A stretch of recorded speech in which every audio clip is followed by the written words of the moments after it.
Aujourd'hui, je vais te montrer comment faire de la publicité sur Google Ads quand on a un petit budget. Google Ads, ça fonctionne avec un algorithme hyper puissant et très évolué qu'il faut vraiment apprendre à dompter pour avoir des résultats intéressants. Dans cette vidéo, je vais te montrer 6 choses que tu dois configurer dans ton compte. Reste bien jusqu'à la fin parce que plus on va avancer et plus ça va être des optimisations pointues. Mais avant de démarrer, je me présente. Je m'appelle Charles Coatalem, ça fait 10 ans que je suis spécialiste Google Ads et j'ai fondé Satellite, une agence Google Ads qui accompagne des sociétés de toute taille pour la gestion de leurs campagnes. Et tous les mois, on investit des centaines de milliers d'euros sur Google Ads pour nos clients. La première chose à faire, ça va être d'utiliser le bon type de campagne selon tes objectifs. Si tu veux générer des ventes pour un site e-commerce, eh bien dans ce cas, je t'invite à faire une campagne Performance Max et te concentrer sur le canal Shopping. A l'inverse, si tu veux générer des leads, eh bien dans ce cas, tu as plutôt intérêt à utiliser une campagne Search qui te permettra un ciblage assez précis et que tu contrôles. Ça paraît un peu logique, mais c'est extrêmement important parce que selon le format de campagne que tu vas choisir, eh bien tu vas avoir accès à différentes variables et ces variables te permettront de faire les optimisations nécessaires pour avoir une bonne rentabilité sur tes campagnes. Deuxièmement, il va falloir que tu investisses un budget minimum dans chaque campagne. En effet, pour que tes campagnes tournent efficacement, il faut que tu aies au moins 10 clics par jour dans chacune de tes campagnes et idéalement, il faut que tu en aies beaucoup plus.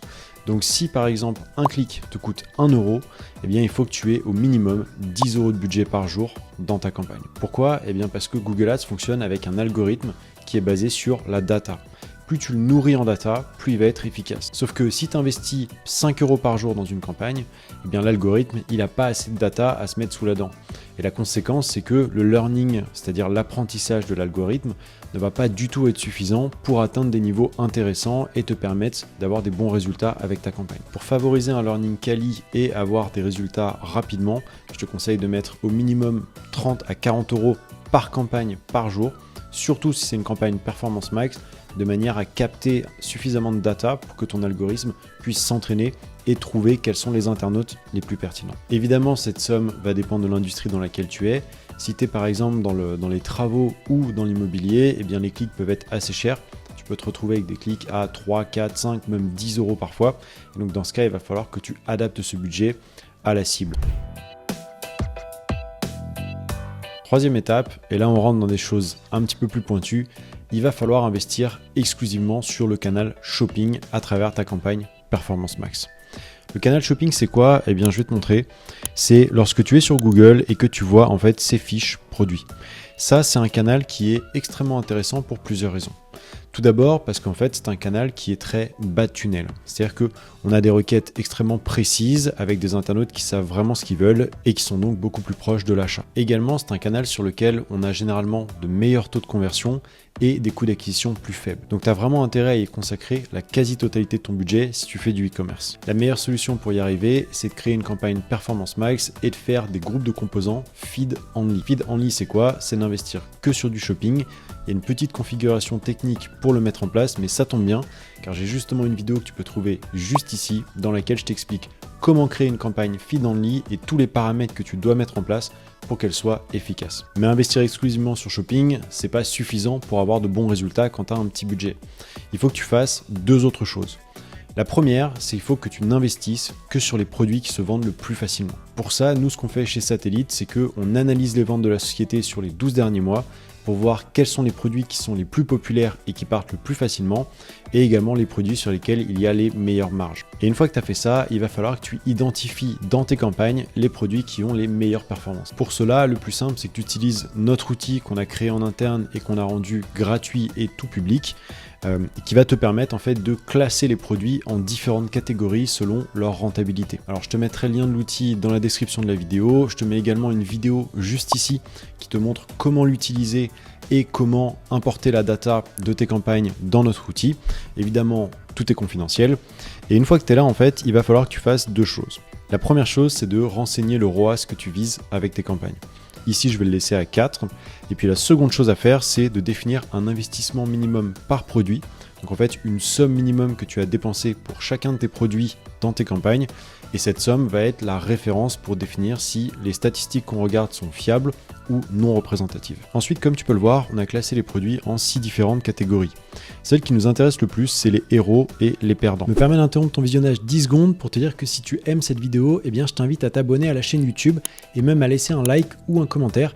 Ça m'aide énormément et ça me permet de savoir quel sujet vous intéresse pour les prochaines vidéos. Je sors une vidéo comme ça tous les mardis dans laquelle je fais soit des tutos, soit des case studies Google Ads et ça me motive énormément à continuer et faire d'autres vidéos. Voilà, je t'interromps pas plus longtemps, retour à la vidéo. Héros, c'est les produits qui ont un ROAS supérieur à 4, donc supérieur à notre objectif, et qui ont dépensé au moins 10 € par produit. Donc ce sont les produits dont les stats sont fiables.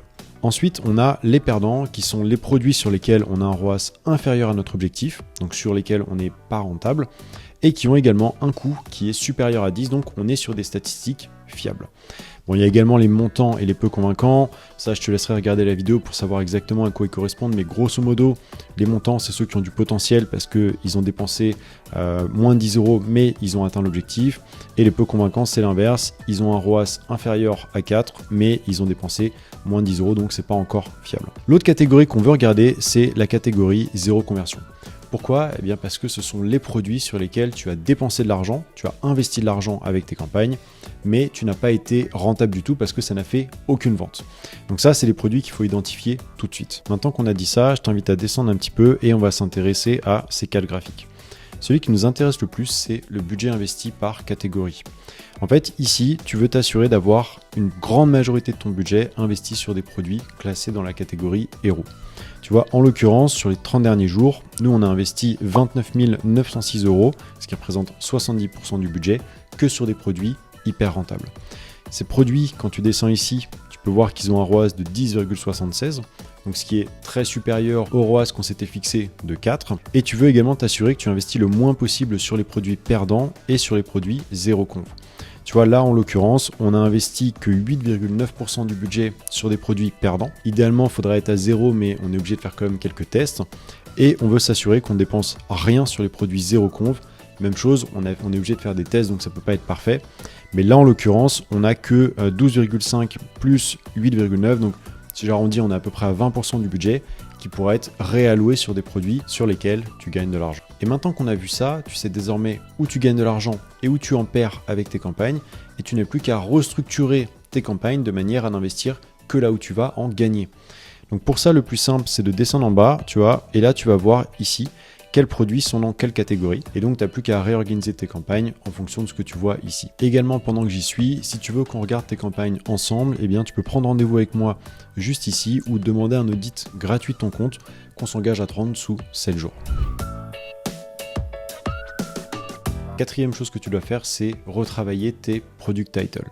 Les product titles, c'est les titres de tes produits. Donc, c'est en fait ce qui apparaît ici quand tu regardes les produits un par un. Et en fait, ces titres sont extrêmement importants parce que c'est les mots-clés sur lesquels tu vas apparaître. Donc, c'est comme si tu ciblais des mots-clés dans une campagne search. Et pour ça, il faut vraiment que tu intègres un maximum de mots pertinents par rapport à ton produit. Si par exemple, on vendait des tapis de yoga, tu vois, il ne faudrait pas seulement appeler le produit tapis de yoga parce que sinon, c'est quand même très léger. Et il faut que tu regardes tous les mots-clés qui se raccrochent à ça.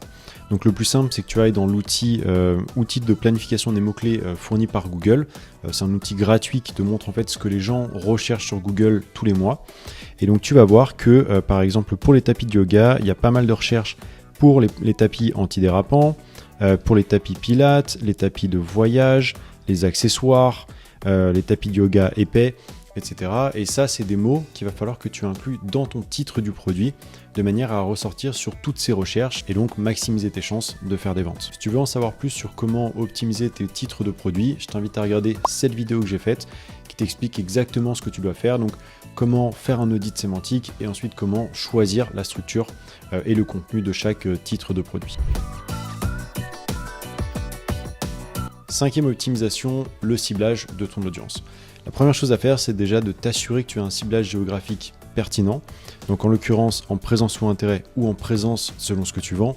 Si tu vends des produits en e-commerce, je t'invite à rester sur présence parce que ça te permettra d'éviter d'avoir des clics qui viennent de l'autre bout du monde qui sont intéressés par tes produits mais à qui tu ne pourras pas livrer les commandes. Et si tu vends des services par exemple internationaux qui touchent toute la terre entière, et bien dans ce cas tu peux être en présence ou intérêt comme dans ce compte, mais la plupart du temps, je t'invite à être en présence. Également, ce qu'il faut que tu fasses, c'est travailler tes signaux d'audience.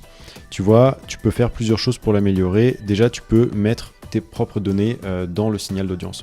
Donc en l'occurrence, c'est des listes de clients. Donc là, tu vois, on en a uploadé 3 dans ce compte. Et puis après, tu vas avoir les centres d'intérêt et données démographiques détaillées. Et là, je t'invite à renseigner un maximum d'informations pertinentes. Donc si par exemple, tu vendais, disons, des chaussures pour faire du jogging, eh bien tu tapes ici chaussures running et tu vois ce que Google te propose. Chaussures de running, baskets, vêtements de running, etc. Je t'invite à vraiment creuser tout ça et aller chercher tous les centres d'intérêt qui peuvent être pertinents parce que ça va te permettre d'aller cibler ces personnes qui sont donc plus susceptibles de consommer tes produits ou tes services. Enfin, tu peux également faire des petits ajustements au niveau des données démographiques, comme par exemple ne cibler que les hommes, que les femmes, exclure des tranches d'âge qui ne sont pas pertinentes pour tes produits. Et voilà, tout ça c'est hyper important parce que ça permet à Google de comprendre plus rapidement qui est ta cible et donc de maximiser ton retour sur investissement en ads. Enfin, la dernière chose, c'est que l'expérience utilisateur sur ton site doit être irréprochable afin qu'il n'y ait absolument rien qui puisse perturber les internautes dans l'entonnoir de vente. Pour ça, il faut que tu aies un tracking très précis qui va te permettre de détecter les étapes problématiques dans l'entonnoir de vente de façon à ce que tu puisses les éliminer et de cette manière maximiser le taux de conversion sur ton site. Voilà, si tu as des questions par rapport à cette vidéo, n'hésite pas à les laisser en commentaire. Je m'engage à y répondre très rapidement. Ou autrement, tu peux également me contacter directement sur LinkedIn et on pourra regarder ensemble le problème que tu as avec tes campagnes. Voilà, c'est tout pour aujourd'hui. Si tu souhaites te faire accompagner dans la gestion de ton compte Google Ads, n'hésite pas à prendre rendez-vous directement en bas dans la description de cette vidéo ou à me contacter sur LinkedIn pour recevoir un audit gratuit de vos campagnes. Merci d'avoir visionné cette vidéo et à très bientôt.